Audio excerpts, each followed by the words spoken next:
Jokes विनोद video ऐका आणि like करा. त्या दिवशी आकाशात उडणारे पक्षीही जागीच थबकले जेव्हा माझी बायको मला म्हणाली, "अहो, ऐका ना, तुम्ही कारमध्ये जी AC लावले तिचं बिल घरी येतं की आपल्या दुकानात?" विवाहित बायकांकडून बोलला जाणारा सर्वात खोटा डायलॉग यांना विचारावे लागेल. विचार विचारत तर कधीच नाहीत. आणि या उलट विवाहित पुरुषांकडून बोलणं जाणारं सगळ्यात खोटं वाक्य कुठलं असेल? तिला काय विचारायचं त्यात? बायको बदाम खात होती. पती म्हणाला, "मलाही टेस्ट करू दे." तिनं एकच बदाम दिलं. पती, "बस एकच?"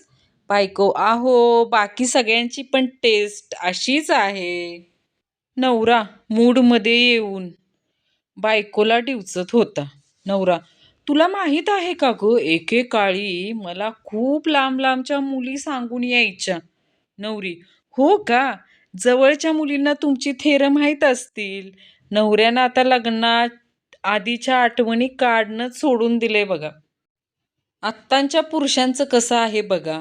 स्वतःच्या बायकोला कधी गुड मॉर्निंग बोलत नाहीत, पण दुसऱ्याच्या बायकोला गुड मॉर्निंग विश करायचं अजिबात विसरत नाहीत. उठल्या उठल्या पहिला मेसेज. बायको एकदा नवऱ्याला विचारत होती, "तुमची लग्नाआधी कुठे लफडी होती का हो?" नवऱ्यानं शपथ घेऊन सांगितलं, "एकही नव्हतं." बायको रागात बोलली, "देवा, हे काय केलंस बाबा? ज्या गावात एकही मुलगी या माणसाला भाव देत नव्हती, त्याच्याच गळ्यात बांधलंच वाटतं मला." बायको नवऱ्याला म्हणते, "नाश्त्याला चपाती बरोबर मध देऊ का हो?" नवरा, "नको अगं, ते मध माशांच्या तोंडातून आलेला असतो.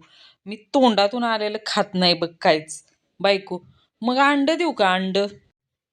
बायको, "उठा हो लवकर, 8 वाजत आलेत." नवरा, "डोळेच उघडत नाहीत ग. आज काहीतरी असं सांग ज्याने डोळे उघडतील बघ पटकन."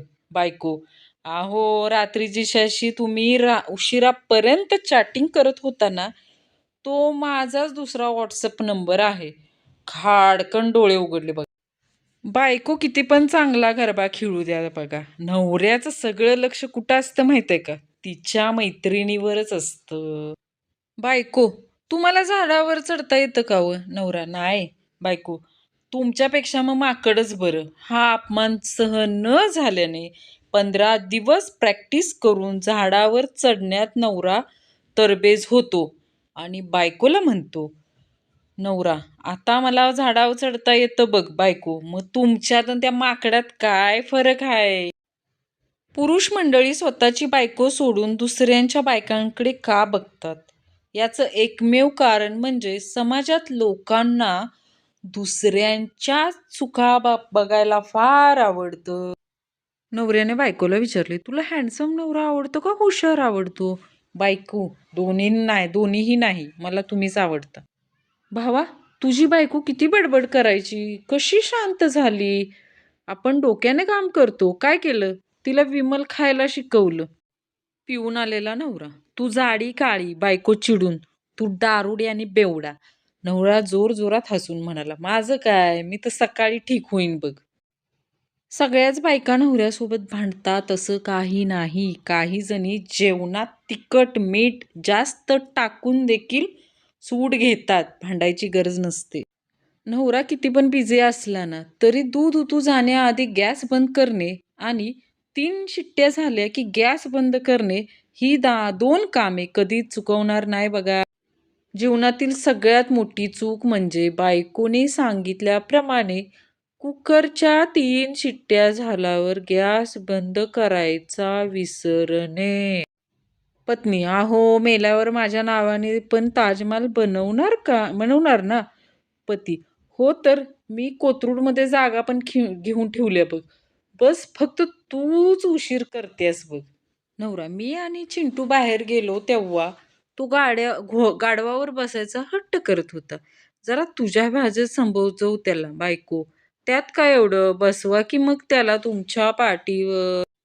नवरा, "आंबा सालीसोबत खायला तर चालेल का ग तुला?" बायको, "का? बायकोसोबत खायला लाज वाटते का?" लग्नानंतर बायकांच्या चेहऱ्यावरील चमक आणि निखार वाढत जातो आणि पुरुषांच्या चेहऱ्यावरील निखारच काय, डोक्यावरची केस सुद्धा कमी होतात. अचानक आलेला पाऊस. बायको नवऱ्याचा हात धरून गच्चीत आली आणि म्हणाली, तुम्ही चिमटे काढा, मी कपडे काढ. चांगल्या चांगल्यांची भूक मरून जाते जेव्हा बायको म्हणते, जेवण करून घ्या, मग थोडं बोलायचं आहे तुमच्यासोबत. पती आणि पत्नी सोफ्यावर बसून कलिंगडाचे काप खात टीव्ही पाहत असतात. पत्नीच्या एका हातात अर्धाच मोबाईल असतो. पतीचा मोबाईल किचनमध्ये चार्जिंग लावलेला असतो. एवढ्यात किचनमधून SMS टोन ऐकू येते. म्हणून पती किचनमध्ये जातो आणि मेसेज वाचतो. बायकोचा मेसेज असतो, किचनमधून परत येताना मीठ घेऊन या. बायकोच्या छळाला वैतागलेला नवरा शेवटी आयुष्य संपवायला तिसऱ्या मजल्याच्या कठड्यावर उभा राहतो. उडी मारणार इतक्याच आवाज येतो, अहो ऐकलत का, तुमच्या शाळेतल्या मैत्रिणी आल्या आहेत, जरा ऐकता का, येता का. हो हो आलोच, थांब. नवरा, अगं माझ्या एका मित्राची मंदीमुळे जॉब गेलाय. बायको, मी म्हणते कशाला असले धंदे करायचे, त्यानं छेड काढली असेल तिची. नवऱ्याची ढेरी वाढण्याचं सर्वात मोठं कारण आहे, थोडाच भात उरलाय, खाऊन टाका, नाहीतर सकाळपर्यंत खराब होईल तो.